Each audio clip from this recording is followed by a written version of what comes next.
हमने एक और तुम्हें तरीका दिया है आज सुबह शांति धारा के समय, पहले भी दिया था। सब लोगों के लिए 5 मिनट के लिए देता हूं। सुबह उठ करके जब भी तुम्हारे पास समय लगे, जब भी तुम्हारा मन आकुल व्याकुल हो, जब भी तुम्हारा मन इस महाबीमारी से द्रवीभूत हो जाए, तो आप अपने भगवान को, जो भी भगवान आपकी दृष्टि में बसे हों, जो भी भगवान आपकी दृष्टि में बसे हो,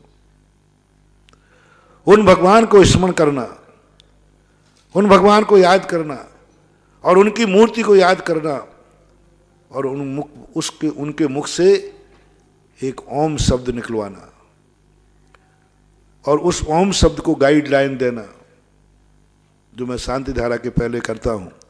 अपने लिए करना है तो मैंने विधि बताई थी, आज फिर संकट के समय पर एक विधि दे रहा हूं।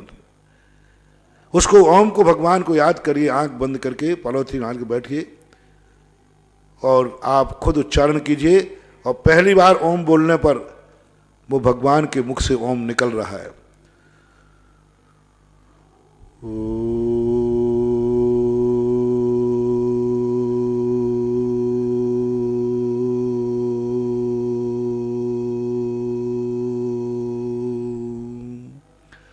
दूसरा ओम अपने सिर पे धारण कीजिए, उसी ओम को दूसरी बार बोलबे, अपने सिर पे आ जाए सीधा, ऐसा।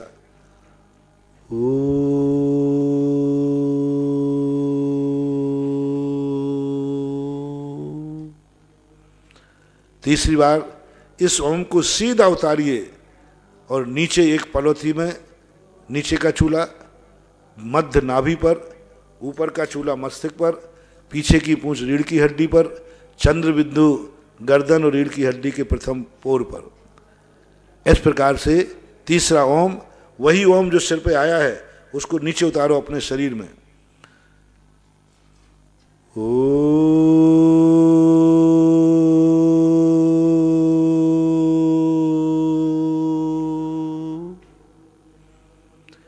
ये मंत्र व्यक्ति को दिन में जितने बार आप कर सकें, कम से कम 3 बार तो करना ही है, सुबह उठते ही, दोपहर में और शाम को सोने के पहले। और जितने बार आपको करना हो, अधिक की कोई सीमा नहीं, 9 बार कर दीजिए, 108 बार करिए। जब भी तुम घर में बैठे बैठे क्या कर रहे हो, सब सामूहिक करिए, पूरा परिवार बैठ के करिए, एक साथ बैठ के करो और अच्छा रहेगा। चौथा ओम जो हमने दिया था परोपकार के लिए, अपनों के लिए, अपनों के लिए, क्योंकि आज तुम अपनों से नहीं मिल पा रहे हो, आज अपनों से नहीं मिल पा रहे हो, आप अपने गुरु के पास भी नहीं जा पा रहे हो और आप लोग रिश्तेदारों के यहां भी संपर्क टूट गए हैं। उनके लिए आप एक ओम बोलिए, चौथा ओम, जहां जहां आपके रिश्तेदार हों, भगवान से निकला हुआ ओम, चौथा ओम। सब रिश्तेदारों को याद करना, नगर को याद करना, उनका घर याद हो तो याद करना, उनकी शकल याद करना, ओम को गाइड करना। जो यहाँ बिजोलिया में रह रहे हैं तीर्थ क्षेत्रों पर, वो अपने घर में भेज सकते हैं सोम को, यहाँ से एनर्जी लेकर बड़े बाबा से। चौथा ओम गाइड देना है जिस घर में आपको भेजना है।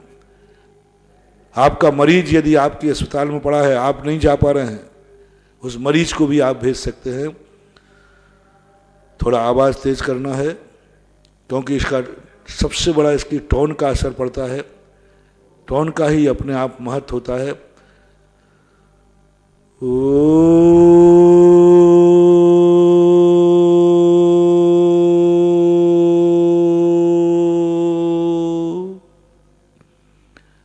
क्योंकि आपने देखा होगा आपके मोबाइल में, जब बहुत दूर आपका फोन जाता है, आता है, तो घंटी कैसी बजती है, लंबी, देर तक लंबी घंटी आती है। यही प्रोसेस है इसका। अब अपन को सारे जगत के लिए भेजना है, पूरा विश्व के लिए भेजना है। फैला दो ये ओम पूरे विश्व में, हजारों ओम फैला दो, एक ओम में से हजारों ओम निकालो। आपका जो नाभि में ओम है, इस ओम में से भगवान से तो तुमने ग्रहण कर लिया, आपके अंदर बैठ गया। अब तुम्हारे इस ओम से जो पूरे शरीर में व्याप्त है, इस ओम से चारों दिशाओं में भगवान ने तो आपको दे दी शक्ति, और आपने मस्तिष्क से लेकर पे नाभि में पूरे शरीर में व्याप्त। अब इस ओम से चारों दिशाओं से ओम निकलना है, चारों दिशाओं से, एक भी ऐसा नहीं बढ़े। जैसे अपने गगन बिहारी के कमल है ना चारों तरफ, पूरे 32 तरफ, ऐसे ही तुम्हारे एक एक पूरी तरफ से ओम निकालो और इन ओम को तेजी से दौड़ रहे हैं, और तेजी से दौड़ते हुए सारे विश्व में फैला दो। पूरा आकाश ओम से छा जाए, पूरी पृथ्वी ओम से छा जाए, सब तरफ जहां जहां देखो वहां ओम आ जाए। ऐसा आप ओम को 5वां ओम आप बार बार बोले, जब तक बोलते जाए जब तक कोई भी स्थान तुम्हें खाली दिखे। कोई भी ब्रह्मांड में जितना 3 लोक में, अमेरिका, चीन, भारत का देश, सब में आपको ओम को बार बार बोलना है तेजी से।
इस ओम को आपको हमने 9 बार आपको बताया। मैं तीनों टाइम या रेकी सारे विश्व को दे रहा हूँ, आप लोग और मेरा साथ दें। आप लोग भी इस ओम को ऐसा महसूस करें पूरे ब्रह्मांड में। जब तक आपका कोई भी खाली दिखाए फिर आप ओम बोलना शुरू कर दिए, उस स्थान को भरिए। जैसे आपने दिखाए कि इस स्थान पर ओम नहीं पहुंच रहा है, आप फिर आंख बंद करके और अपने ओम में से ओम निकाल कर देखो। ये ओम की रेकी, ओम एक प्रणव बीजाक्षर है, ओम एक आकाश का बीजाक्षर है, ओम अनंत रूप है, सबको समाहित कर लेता है। एक ओम ऐसा है जो पूरे बीजाक्षरों के साथ इसकी मैत्री है। पूरे जितने जो अक्षर होते हैं, कोई भी अक्षर ओम से ही शुरू होता है, कोई भी मंत्र ओम से होता है। हर संप्रदाय के, भारतीय संप्रदायों में ओम का महत्व होता है, क्योंकि ओम एक ऐसा आकाश के समान है। जैसे आकाशस्य अवगाह, जैसे आकाश सबको अवगाहन देता है, ऐसे ये ओम सबको अवगाहन देता है। शत्रु हो, मित्र हो, कोई भी हो, ओम सबके साथ सबका भला चाहता है। ये कभी इसका किसी का कोई इसका कोई दुश्मन है। दुनिया में एक बीजाक्षर ऐसा है जो किसी का दुश्मन नहीं होता, जो किसी को दुश्मन नहीं मानता, कभी किसी का बुरा नहीं विचारता। आकाश के समान उसका काम छाया देना है। इसलिए मैंने ये बीजाक्षर आपको पर्टिकुलर इसलिए दिया कि जिससे सारा का सारा और ये भगवान का दिया हुआ अपने इष्ट देव की दी हुई शक्ति को एक हमने लाइन बिछाई है, डिस्क बिछाई है। क्योंकि जब तक शक्ति को कोई गाइडलाइन नहीं दी जाए वो कहाँ जाएगी। गाइडलाइन तो हमें देना ही पड़ेगा कि हम इस दिशा में आपको भेजना चाहते हैं। ऐसा यह है आपके लिए, जितने बार आप दे सकें बहुत बड़ा, क्योंकि अब इसके अलावा कोई उपाय बचा नहीं है, इसके अलावा कोई है नहीं। और यदि तुम्हारे पास इसके अलावा कोई कुछ हो तो आप उसका प्रयोग कीजिए।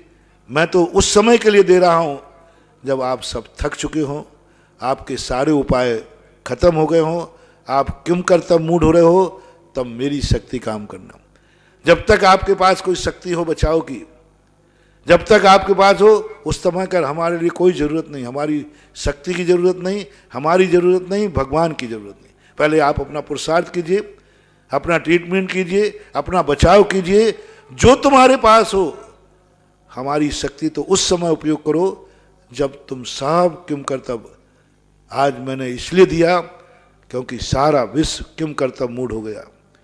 इटली के प्रधानमंत्री ने घोषणा कर दी, हम कुछ नहीं कर सकते, हाथ डाल दिए। भगवान ही मालिक है, बस जो है गॉड वही कर सकता है। मैं कुछ नहीं कर सकता, मेरे पास जो कुछ था मैं सब कर चुका, अब मेरे पास कुछ नहीं है। हर देश का नेता यही बोल रहा है, हर डॉक्टर यही बोल रहा है, सब लोग अपना स्वयं का बचाव स्वयं करें, हमारे पास बचाने के लिए कुछ भी नहीं है। तब मैंने सोचा कि जब इनके सारे उपाय थक गए, अब इनके पास कोई बचा ही नहीं है, तब मैंने कहा चलो अब मेरी दवाई भी थोड़ा सा आजमा लो, मेरी दवाई को भी थोड़ा। और मुझे विश्वास है कि दिन भर में 24 घंटे में 4-5 बार ये ओम की रेकी आप लोगे तो शायद जो लेगा उसको तो ऐसा दुर्घटना होगी ही नहीं, और शायद वो जिसके पास भेजे उसको भी बचा सकता है और उसको दूसरे को भी बचा सकता है। शायद ये ओम की रेकी इस वायरस को कुछ शर्मिंदा करे, इस वायरस को भगने के लिए कुछ कारण बने, और ये वायरस अपने आप ही शांत होने का निर्णय कर ले। वे अपने पास जो था वो बताया, क्योंकि ये सर्वव्यापी शक्तियां हैं। तो जब अपना सारे के सारे धर्म बोने पड़ जाते हैं, जो कल मैंने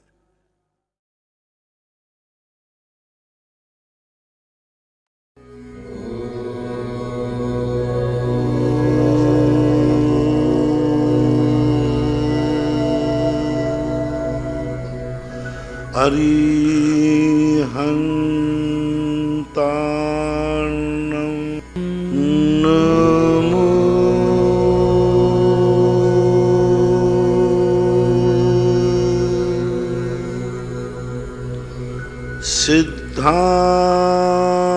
सिद्धार्णं नमो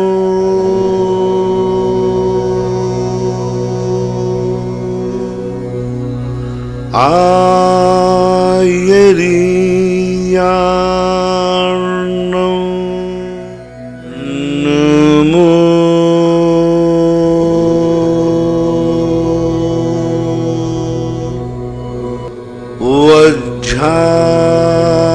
वज्झायार्णं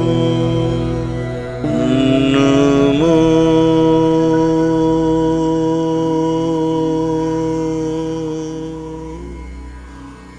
लोये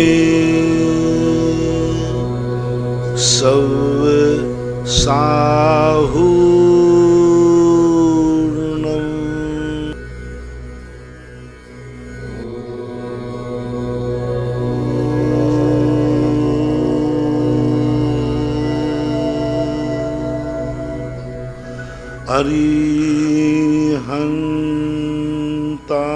अरिहन्ताणं नमो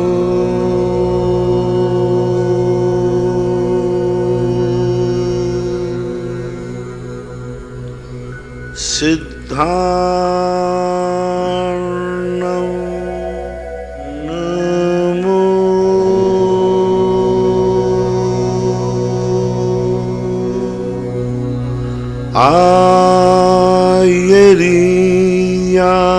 आयरियार्णं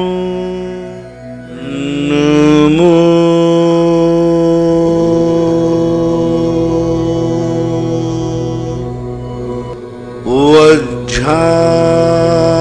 वज्झायार्णं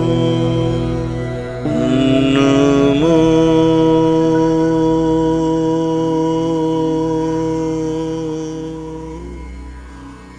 लोये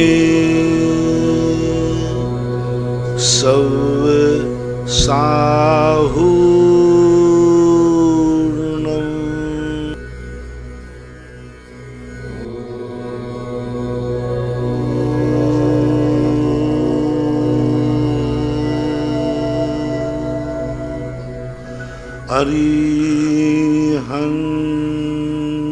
अरिहन्ताणं नमो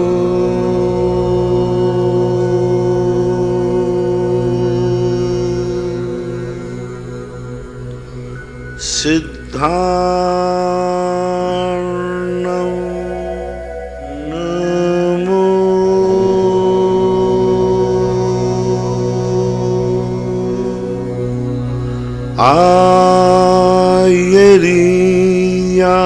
आयर्यार्णं नमो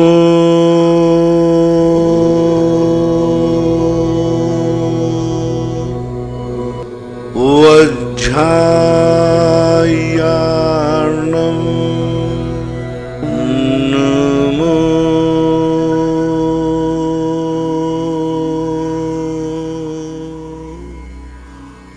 लोये सव साहूर्णम्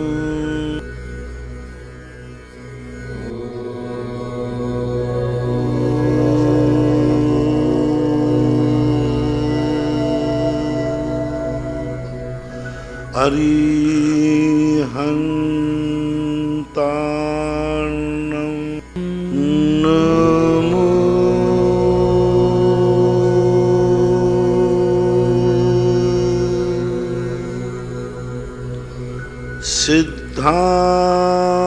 सिद्धार्णं नमो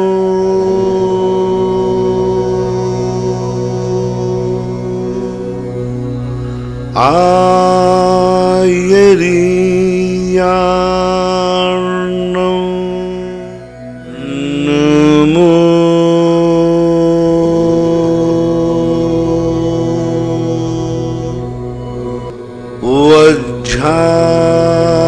वज्झायार्णं नमो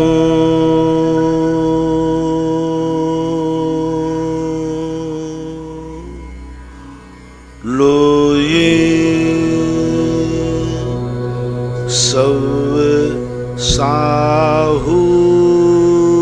साहूर्णम्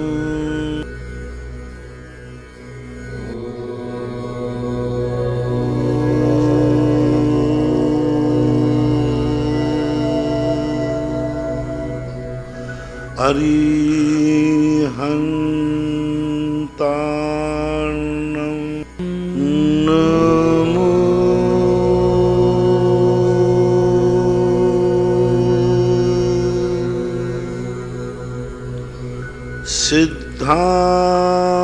सिद्धार्णं नमो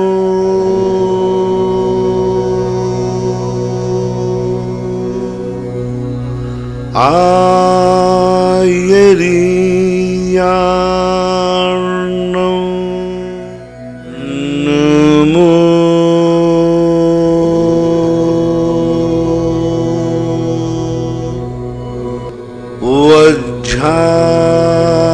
वज्झायार्णं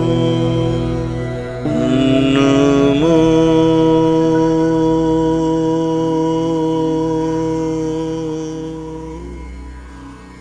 लोये सव साहूर्णम्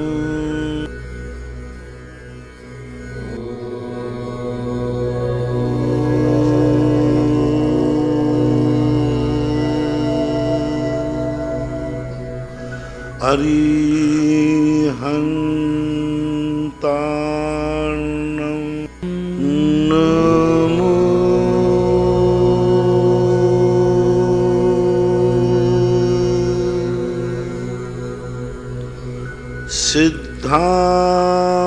सिद्धार्णं नमो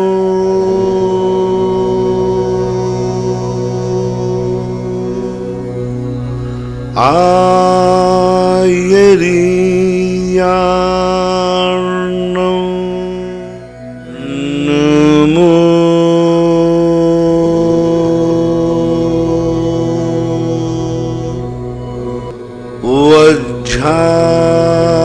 वज्झायार्णं नमो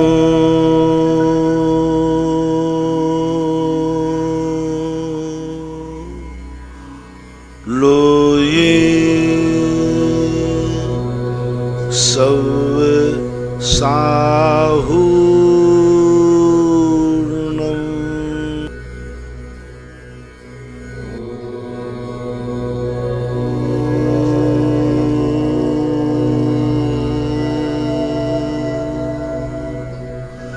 अरिहन्ताणं नमो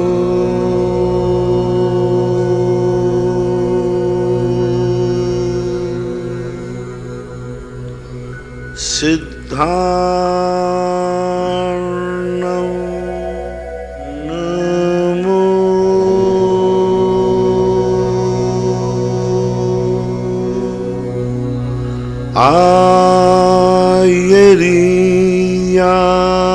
आयर्याणं नमो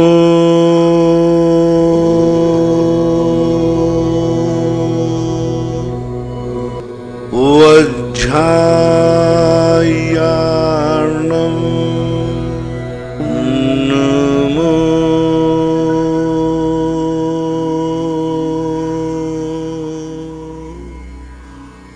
लोये सव साहूर्णं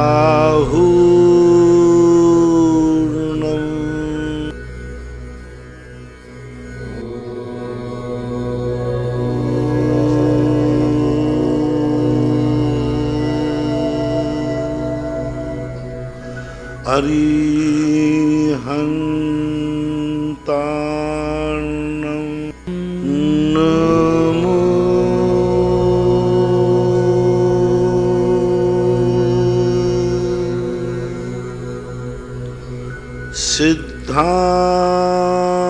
सिद्धार्णं नमो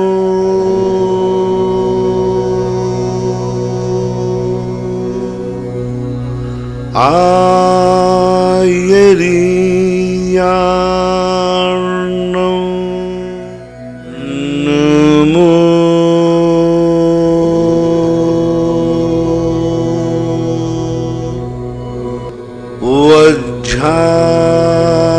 वज्झायाणं नमो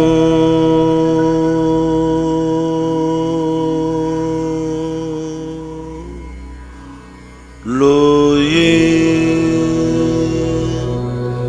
सव साहूर्णं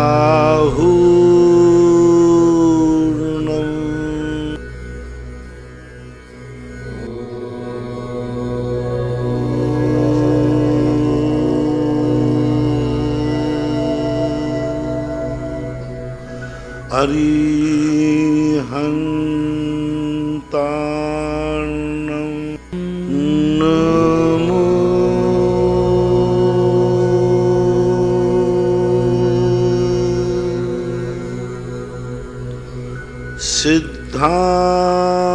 सिद्धार्णं नमो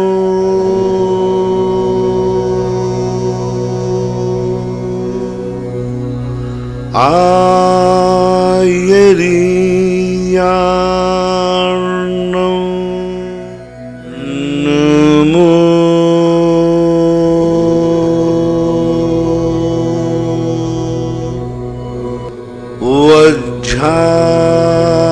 वज्झायाणं नमो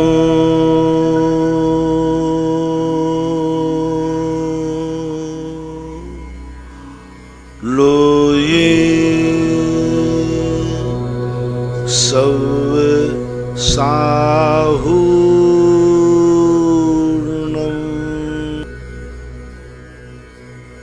लाभ देखो,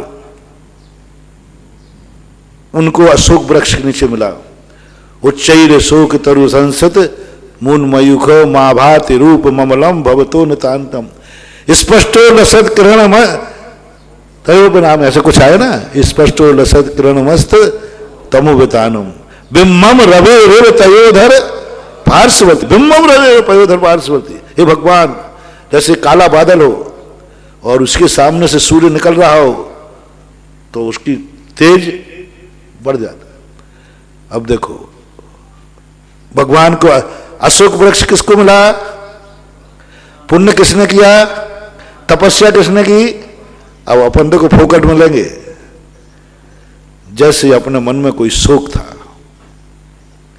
कोई शोक होने वाला था, बहुत बड़ी दुर्घटना होने वाली थी, महानुभाव सारे संसार के लोग सुने, बेखास तौर से सुने जिन्हें भगवान के दर्शन में पर दिखता है, पर चतुष्टय दिखता है, पर रूप दिखता है, उनको मैं स्व दर्शन करा रहा हूं। जब आपको कोई संभावना है, तुम तो 3 काल में मर जाना, कभी इस भाव में तो अशोक वृक्ष तुम्हें मिलने वाला नहीं, मुझे भी नहीं मिलेगा, तुम्हें भी नहीं मिलेगा, अपन सब इस मामले में एक ही हैं। और कितनों को मिलता है अशोक वृक्ष? भरत क्षेत्र की अपेक्षा ले लो 24 को, सबको तो मिलने वाला नहीं। अब सबको तो मिलने वाला है नहीं, अब जिनको मिला है उनसे अपन तो बढ़िया आदमी हैं, अपन जो नहीं के पेड़ लगा पाए तो पड़ोसी के पेड़ की छाया ले लो, पर अपने पास तो पेड़ है ही नहीं। अब पड़ोसी में पेड़ लगा है तो बस उसकी हवा खाओ। पड़ोसी यदि पेड़ वाला है और तुम्हारे पास एक भी पेड़ नहीं है तो उस पेड़ से तुम्हें कुछ मिलेगा कि नहीं? डाली बढ़ेगी तो, सूर्य जब घूमेगा तो छाया किधर आएगी? पेड़ के मालिक हम नहीं हैं, लेकिन पेड़ की छाया का लाभ लेने का अधिकार तो है। पड़ोसी के बाजू में एक पेड़ लगा हुआ है, अपने पास तो पेड़ है नहीं, लगा भी नहीं पाएंगे, और छाया तो चाहिए, गर्मी तो है ही। प्रकृति कहती है देख तेरे पास भली पेड़ नहीं है लेकिन पड़ोसी पेड़ वाला है, तो छाया जब मैं घूमूंगा, पूरब को है तो शाम को मिल जाएगी, पश्चिम है तो सुबह मिल जाएगी। पेड़ लगा उसका मालिक, वो लगाया उसने, सींचा उसने, और छाया अपने आ गई। अपन बैठ के आराम से घर्राटा ले रहे हैं। किसके पेड़ के नीचे? छाया। हवा चलेगी तो पड़ोसी रोक के दिखाए, हिम्मत हो तो। पड़ोसी का ए पेड़, ये पड़ोसी जो मेरा बहुत दुश्मन है, उसको छाया मत देना। अब उसकी छाया रोकने के लिए वो क्या कर सकता है? दीवार उठावे, सो दीवार की छाया आ जाएगी। अपन को तो दोनों हाथ लड्डू, इतनी ऊंची दीवार की छाया आ जाएगी। अब वो पेड़ से कह रहे हैं पेड़ इनको हवा मत देना, तो हवा तो कहेगा मैं तो क्या करूंगा, हवा जाएगी, रोक नहीं सकते। इसलिए हमेशा ध्यान रखना, मैं हमेशा एक ही बात कहता हूं, तुम भली पुण्यात्मा हो या नहीं हो, यदि पड़ोसी भी पुण्यात्मा है तो छाया तुम्हें मिल ही जाएगी। इसलिए अपने पड़ोसी का धर्मात्मा देखा करो, अपने पड़ोसी पुण्यात्मा देखा करो। एक बार मैंने कहा था कि जैनी, सच्चा जो जैनी है, जब किसी प्लाट का मकान लेने जाता है, प्लाट लेने जाता है, तो वो ये नहीं पूछता है कि इसका मूल्य कितना है, पहले ये नहीं देखता है कि प्लाट कैसा है, सबसे पहले पूछता है ये आजू बाजू के प्लाट किसके हैं। ये जैनी की पहचान बता रहा हूं। अरे भाई तुम्हें इससे लेना देना क्या है? तुम तो ये बताओ कि आजू बाजू का प्लाट कितना है। अरे भाई तुम्हें क्या लेना, आपका प्लाट देखिए कितना बढ़िया है, चौकोर है, बढ़िया वास्तु से, आप दिखा लीजिए वास्तु वाले को। बोले भाई वो तो सब ठीक है, पहले तो ये बताओ पड़ोसी की किसके है। सामने वाले बनियों की पता नहीं कैसी अकल होती, बनियों की अकल से पड़ोसी के पूछेगा। यदि पड़ोसी के प्लाट बिल्कुल गलत लोगों के हैं तो वो कहे भाई साहब आप फ्री में भी दो तो मैं नहीं ले सकता, क्योंकि पड़ोसी का प्लाट, और पड़ोसी यदि सज्जन है तो बोलो क्या चाहते हो, क्या चाहते हो, जो दे देगा। बड़े बड़े शहरों में देखो जब फ्लैट बिकते हैं ना, तो जैनी पहले ये पूछता है उनसे, पहले सब फ्लैटों की लिस्ट दो, कौन कौन को दिया आपने, इस फ्लैट में कितने मांसाहारी हैं, सब फ्लैटों की लिस्ट देखता है, तब लेता है। सबसे पहले पूछता है फ्लैट आजू बाजू के फ्लैट कितने हैं, इस बिल्डिंग में फ्लैट किनके हैं। यदि मांसाहारी का फ्लैट उसमें है तो फिर वो कहेगा भैया मुझे चाहिए ही नहीं। ये जैनियों की पहचान है। इसलिए मैं इस प्रसंग में सब दुनिया से कहना चाहता हूं, अपनी जिंदगी को ही मत देखो, अपने आजू बाजू पड़ोसी भी पुण्यात्मा है तो लाभ मिलेगा। चलो अपन मंदिर में अपन भगवान नहीं बन पाएंगे, अपन को अशोक वृक्ष नहीं मिलेगा, बिल्कुल नहीं मिलेगा, पक्का है, कोई बात नहीं, तो भी मंदिर तो जाऊंगा। क्यों? उस अशोक वृक्ष से कितना बड़ा लाभ। प्रैक्टिकल करना मैंने बहुत बार किया है। आपको कोई शोक हो गया, इष्ट वस्तु आपकी छिन गई, इष्ट वस्तु आपकी छिनने वाली है, आपको डर है। शोक किसे बोलते हैं? इष्ट वस्तु का वियोग हो जाने पर, अपने कोई प्रिय वस्तु है, परिवार का व्यक्ति कोई मर गया, कोई कहीं बाहर चला गया, कुछ भी हो, एक्स वाई जेड, धन दौलत वस्तु हैं, वो चोरी ना चले जाए, शोक होता है। चोरी चली गई तो शोक होता है। आप भगवान का ध्यान नहीं कह रहा हूं भी, अशोक वृक्ष युक्त भगवान का ध्यान कीजिए। और मैं कुछ नहीं, मैं कोई झाड़ा फूकी जानता नहीं, मैं तो पड़ोसी के वृक्ष की हवा लेने जानता हूं, क्योंकि ना तो मेरे पास वृक्ष है, तो मेरे से कोई लोग मांगते कुछ, मैं कहता भैया अपने पास वृक्ष है ही नहीं, हम ही पड़ोसी के वृक्ष की छाया में बैठे। पड़ोसी के वृक्ष की छाया देखना, आप कुछ नहीं करना, कुछ नहीं करना। आप भगवान आदिनाथ को अकेले ध्यान नहीं करना, पारसनाथ का, कोई भी तीर्थंकर का ध्यान, अशोक वृक्ष करना। कल्पना करना भगवान बैठे हैं और पीछे से अशोक वृक्ष ऊपर है, और बस धीरे धीरे गुनगुनाओ, उच्चैरशोक तरु संसत मुन्मयूख मा भाति रूप ममलम भवतो नितांतम स्पष्टो लसत्करणमस्त तमोवितानम बिम्बम तव बिम्बम रविर्वतयोधर पार्श्ववर्ती, बिम्बम रविधर पयोधर पार्श्ववर्ती। बस आप वही कल्पना करो, उसका अर्थ पूरा निकालो। भगवान बैठे हैं, वृक्ष है, उच्चैर शोक तरु संसद मोहनमय, भगवान से 12 गुना बड़ा वृक्ष है।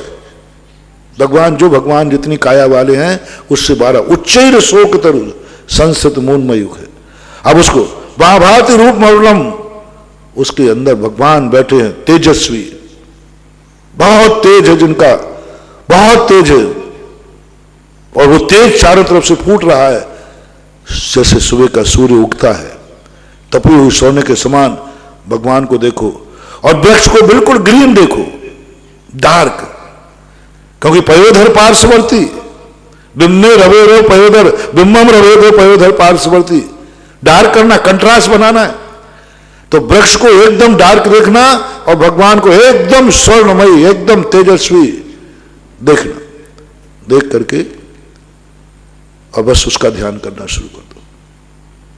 महाभारत रूप ममलम भवतो नितान, और स्पष्टो लसत उल्लसित, उनमें से रेज निकल रही है, उनमें से एनर्जी निकल रही है, और वो एनर्जी को आप, आपकी जितनी क्षमता हो, 1 मिनट, 2 मिनट, 5 मिनट, 10 मिनट, 1 घंटे, आध घंटे, जो भी आपकी मर्जी पड़े, करने के बाद जैसे आप इस ध्यान से बाहर आएंगे, आपके चेहरे पर जो शोक की रेखा थी वो हर्ष में बदलना शुरू हो जाएगी, और जो शोक होने वाला था वो टल जाएगा, जो शोक हो चुका था उसमें कोई ना कोई सांत्वना आपके अंदर से आएगी।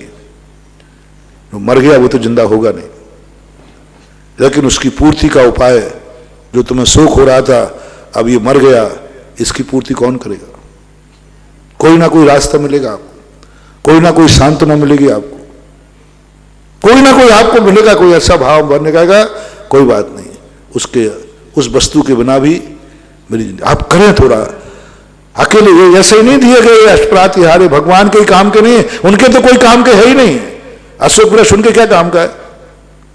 मैंने तो भगवान से कहते, भगवान बहुत सारी चीजें तो आपके लिए नहीं, वो तो मेरे लिए हैं, क्योंकि मेरा पुण्य था नहीं तो प्रकृति मुझे दे नहीं सकती थी, आपको दी, लेकिन लाभ तो मैं ही उठाऊंगा। आपको कोई फायदा नहीं इस वृक्ष से, उनको क्या, उनको कोई शोक होना नहीं, उनको कोई धूप मूप लगती नहीं। अशोक वृक्ष से भगवान को किंचित मात्र भी लाभ नहीं, और अपर को पूरा लाभ है। आप करके देखो, अशोक वृक्ष का चिंतन करो,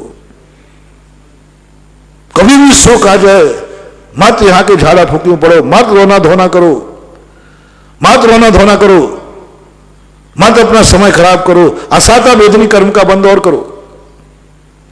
शोक से असाता वेदनी कर्म का बंद होता है, असाता वेदनी कर्म।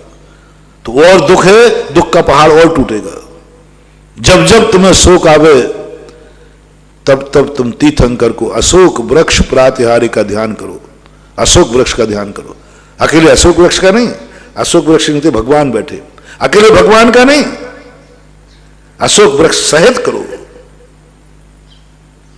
मैंने बहुत बड़ी शक्ति, बहुत बड़ा मंत्र सारे जगत को दे दिया। अब कोई शोक के समय मेरे कमरे में मत आना, महाराज हमारे लिए घनो शोक है, कुछ उपाय बताओ। मेरे पास कुछ नहीं, जो प्रवचन में दे देता हूं इसको पकड़ लिया करो। मैंने पहले ही कहा प्रवचन में दूंगा तो उपदेश में आएगा, और कमरे में दूंगा तो झाड़ा फूकी में आएगा। झाड़ा फूकी में करूंगा नहीं, और उपदेश में बताए बिना रहूंगा नहीं। सब कुछ उपदेश जो कमरे में नहीं दे सकता मैं प्रवचन में दे सकता हूं, क्योंकि प्रवचन सर्वव्यापी होता है। कमरे में देंगे तो जो सामने होगा उसी को देना पड़ेगा। जब कोई साधु किसी व्यक्ति विदेश पर करुणा करता है तो साधुता नष्ट हो जाती है, और जब साधु करुणा पूरी व्यापक करता है तो साधुता बढ़ जाती है। अब यदि मान लीजिए यही बात में कमरे में तुम आए, शोक में था, आए, तो हमारी करुणा व्यक्ति विशेष को होगी कि सारी दुनिया को होगी? व्यक्ति विशेष से प्रभावित होना साधु का पतन है। व्यक्ति विशेष पर करुणा करना साधु का पतन है। व्यक्ति विधेयक पर दया आना साधु का पतन है। साधु भ्रष्ट हो रहा है क्योंकि उसे व्यक्ति विशेष पर अनुराग हो गया, व्यक्ति विशेष से राग हो गया उसको। तभी तो वो उसको देगा कुछ ना कुछ। बस जब व्यक्ति से राग हो जाए तो साधुता कम होती जाती है, और प्रवचन में वही बात देगा तो सर्वव्यापक है। सारे जगत को देना, सारे जगत के लिए खुला दिया। अब सारे जगत को मैंने एकमात्र अशोक वृक्ष की बात कही, अभी एकमात्र अशोक वृक्ष। आप ध्यान करिए बस, जितना आप अशोक वृक्ष का वर्णन जानते हैं। और देखो क्या, मैंने तो 50 बार किया है, 50 बार किया है। ऐसा आनंद का झरना फूट जाता है कि सुख कोसों दूर भाग जाता है, और जो शोक आने वाला था वो पास में भटकता भी नहीं। ऐसे ऐसे अशुभ संकेत कई बार मिले। ज्योतिषी कहता है दुर्घटना होने वाली है, क्योंकि ज्योतिष के अनुसार वो दुर्घटना के संकेत है। निमित्त ज्ञान भी कह रहा है कि दुर्घटना घटने वाली है। स्वप्न शास्त्र भी कह रहा है ऐसा स्वप्न आने पर यह घटना घटेगी। शरीर के अंगों का स्फुरण कह रहा है कि यह दुर्घटना घटेगी। स्वर ज्ञान कह रहा है कि दुर्घटना घटेगी। सब तरफ से संकेत मिल चुके हैं। कोई दुर्घटना, ये दुर्घटना होना है, कोई ना कोई दुर्घटना घटने वाली है। सब संकेत मिल गए, सब मिल गए। अब तो तैयार हो जाओ दुर्घटना को। नहीं, वक्ता उमर कहता अभी नहीं, क्या करूं? ज्योतिष कह रहा है ऐसा निमित्त मिल गया, ऐसा सगुन हो गया, दुर्घटना घटेगी। पक्षी ने भी बोल के दिखा दिया। कौआ का एक मेहता आता है, प्रातःकाल उत्तर दिशा की तरफ बोले तो कोई कष्ट होता, उसने भी संकेत दे दिया। शरीर में अंगों का स्फुरण भी हो रहा है। बायां अंग फड़क रहा है, मान लीजिए पुरुष का बायां अंग अशुभ होता है, स्त्री का दायां अंग अशुभ होता है। पर आंख और कान में लगाना, आंख और भुजा, पुरुष की बाई तो शुभ होती है, दाई शुभ होती है। दाई आंख फड़कना, दाई भुजा फड़कना। फड़कने का ऐसा ऐसा होता है ना, कला स्पंदन होता है। तो पुरुष का दायां और स्त्री का बायां होता है। स्त्री की बाई आंख फड़ के कुछ शुभ होने वाला है, बाई भुजा पड़ गए तो कुछ शुभ होने वाला है। अब ऐसी स्थिति में अब क्या करें, जब अंग भी कह रहा है, स्वर भी कह रहा है, सब तरफ से कोई अब कोई ताकत नहीं है। दिन अशुभ पे अशुभ हो रहा है। जिनवानी कहती है, पूज्यवर मानतुंग आचार्य कहते हैं, अभी हथियार मत डाल, दुर्घटना को तैयार मत रहे, टाली जा सकती है। मैंने कहा भगवान कैसे टाले, संकेत तो सब हैं। बोले एक शक्ति है, अभी भगवान को अशोक वृक्ष के नीचे बैठा देखो, चिंतन करो, और बिल्कुल वही दशा स्पष्टो लसत किरण मस्त तमोवितानम, चारों तरफ से उनकी किरणें फूट रही हैं, करके देखो। महानुभाव, सब तरफ से निश्चित था कि होना निश्चित है दुर्घटना, लेकिन जैसे ही अशोक वृक्ष युक्त भगवान का ध्यान किया, वो दुर्घटना तो क्या, उसकी आवाज भी नहीं आई, संकेत भी नहीं आया, लेकिन बस एकदम एकाग्रचित होकर एक श्रद्धा भक्ति के साथ, ये भक्तांबरों में ऐसे ही नहीं लिख दिए गए सारी चीजें। तो मैं तो अपने आप को बहुत बड़ा धन्य मानता हूं कि हे भगवान, मैं अपने आप को इस भाव में जिनेंद्र तो नहीं बना सका, लेकिन मेरा भाग्य है कि मेरा पड़ोसी जिनेंद्र है, मेरा भाग्य है कि मेरा देवता जिनेंद्र है। मेरे पास तो कुछ नहीं है, लेकिन जिसको मैं नमस्कार करता हूं उसके पास सब कुछ है, और वो सब मेरे लिए ही है, सब मेरे लिए ही है।